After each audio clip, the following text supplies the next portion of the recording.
Salut tout le monde, c'est Hugo du Café des Mangas et aujourd'hui on se retrouve pour une nouvelle vidéo. Donc aujourd'hui ça va être la review du chapitre 993 de One Piece qui a été assez fort en émotion. Donc je vais faire des petites théories sur ce chapitre. Et, euh, et avant de commencer, je tenais à vous remercier pour les 100 abonnés, nous venons de les passer. Donc c'est assez cool et maintenant on espère aller aux 200 abonnés. Et donc on va commencer la vidéo directement. Donc déjà pour commencer, on a vu que les habitants ils cachaient tous un peu leur jeu car pendant la fête du feu, ils peuvent. Orochi, il peut pas tuer, quoi. Sinon, il y aurait trop de morts. Et pendant cette fête, tout le monde peut montrer leur véritable intention et tout, sans qu'il y ait de répercussions sur eux. Et là, on voit qu'ils sont tous en train de soutenir les Kuzuki, même s'ils savent pas vraiment s'il y a vraiment une baston ou pas. Et donc, ça, je trouve ça cool, que c'était bien. Ensuite, on revient rapidement à la bataille. On voit que Queen, son arme, sa sulfateuse, c'était une nouvelle arme avec une nouvelle technique, on va dire, où ça les transforme pas en zombies, on va dire, mais plus en monstres de poison, un peu, je sais pas quoi. Et donc ça, je trouve ça assez stylé, ce qui donne vraiment un gros avantage à l'équipage de Kaido contre l'alliance Samouraï et Mugiwara. Et la seule personne qui peut empêcher ça, c'est Chopper, et je pense que ça va vraiment lui donner un rôle important contre un personnage important de l'équipage de Kaido, et peut-être que sa prime augmentera après Wano. Donc maintenant, je vais passer au cas des Mugiwara, car on voit que pour l'instant, Sanji est plus mis en avant que Zoro, car il accompagne Luffy tout en haut pour aller rejoindre Kaido. Et on voit aussi que Jinbei arrive, et ce qui montre aussi sa puissance, car c'est maintenant un Mugiwara. Et on voit aussi que Sanji se dispute avec Jinbei.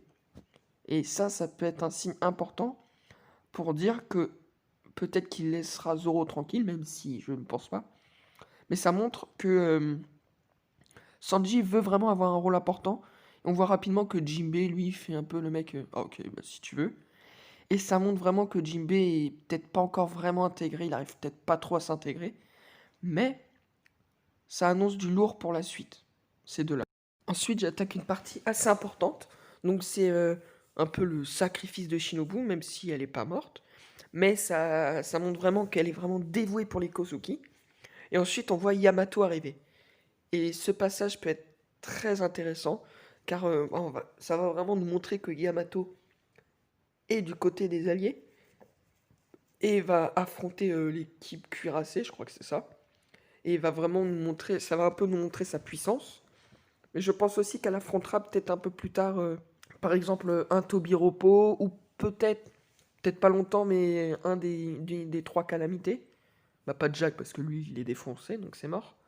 Mais il y a peut-être King ou Queen, même si je penserais plus pour un King. Et ça donnerait un combat très intéressant. Donc là, on attaque la partie la plus intéressante du chapitre. Donc c'est l'image où on voit Kaido blessé à terre, qui limite est quasiment mort. Où on voit les samouraïs, les fours rouges, qui se demandent comment ils vont faire pour lui trancher le cou, car c'était assez difficile déjà de lui mettre des dégâts.